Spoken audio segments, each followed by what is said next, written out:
जिस प्रकार से गुरु को प्राप्त करना बहुत आसान नहीं होता है, ठीक उसी प्रकार से किसी भी मंत्र को गुरु दीक्षा में देना संभव नहीं है,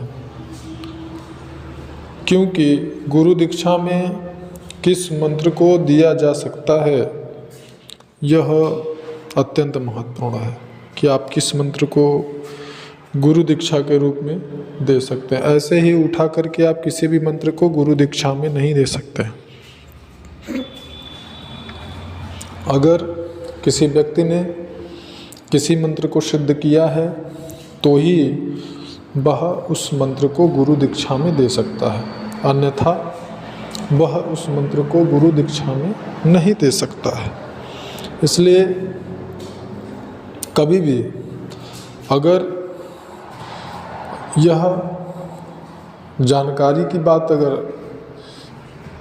समझें तो हमेशा इस बात का ध्यान दें कि यदि कोई भी व्यक्ति, अगर यहाँ पर एक छोटा सा उदाहरण हम लेके देखें तो हम देखेंगे, मान लीजिए कोई व्यक्ति है और वह जो है कि भगवान राम के नाम का जप करता है, तो ऐसी परिस्थिति में वह व्यक्ति राधा नाम को गुरु दीक्षा में नहीं दे सकता है, वह सिर्फ राम नाम को ही गुरु दीक्षा में दे सकता है। इसी प्रकार से यदि हम देखें, जैसे कि बहुत सारे लोग सिद्धि को ट्रांसफ़र करने की बात करते हैं कि हम ये इतना पैसा दे दो या फिर इतना दे दो, हम किसी शक्ति को आपको दे देंगे। तो सबसे पहले यहाँ पे हमको ये समझना है कि किसी भी शक्ति को, किसी भी सात्विक शक्ति को सिद्धि ट्रांसफ़र के रूप में देना सामान्य साधकों के बस के बाहर की बात है। किसी भी सिद्धि को ट्रांसफ़र में देना अत्यंत उच्च श्रेणी को प्राप्त जो साधक हैं, योगी हैं, संत हैं, सिर्फ वही ऐसा कर सकते हैं। अन्य यदि कोई व्यक्ति यह कहता है कि हम सिद्धि को ट्रांसफ़र में दे सकते हैं तो ये बिल्कुल भी संभव नहीं है। दूसरी बात यहाँ पर ये समझने वाली है कि किसी भी सिद्धि को प्राप्त करने वाले साधक को बहुत ही कठोर परिश्रम करना पड़ता है उस सिद्धि को प्राप्त करने के लिए, जो कि अगर कठोर परिश्रम करके बहुत सारे कर्मों के अवरोधों को झेलते हुए अगर साधक साधना कर ले तो उसे स्वयं सिद्धि को किसी से ट्रांसफ़र में लेने की कोई आवश्यकता नहीं पड़ेगी।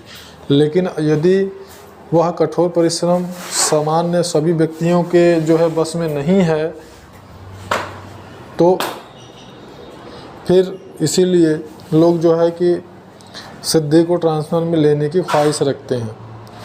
आज के समय में तमाम लोग हैं जो यह ख्वाहिश रखते हैं, इच्छा रखते हैं कि हम सिद्धि ट्रांसफ़र में ले लें, जो कि ऐसे ही तमाम लोग पड़े हुए हैं जो कि सिद्धि को ट्रांसफ़र में देना भी चाहते हैं, धन कमाना चाहते हैं। लेकिन अब यह सबसे पहले समझना होगा कि धन जो है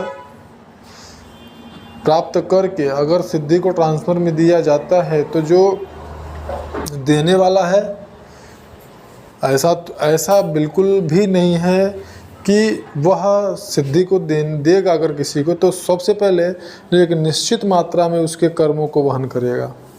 जब एक निश्चित मात्रा में उसके कर्मों को वो लेगा और तभी जाकर के वह सिद्धि प्राप्त करने वाला जो साधक होगा, वह सिद्धि लेने वाला जो व्यक्ति होगा वह सिद्धि लेने के लायक होगा, सिद्धि लेने के योग्य होगा।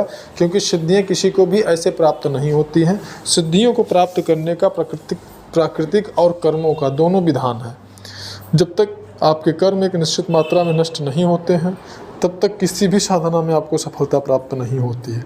और जब किसी भी साधना में सफलता तब तक प्राप्त नहीं होती जब तक कि आपके कर्मों का नाश नहीं होता है।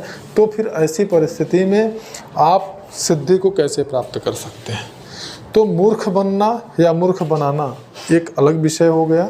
वास्तविक स्थिति में वास्तव में अगर सिद्धि को प्राप्त करने की बात करेंगे तो वो अलग चीज़ हो गया। हाँ, भूत प्रेत, जिंद, मशानी, चुड़ैल जो है, ब्रह्म राक्षस इत्यादि, इन सब चीज़ों का सिद्धि में किसी को दे देना, किसी को जो है पूजित करवा देना, तो वो पूजित शक्ति अलग हो गई और सिद्धि ट्रांसफ़र अलग हो गया।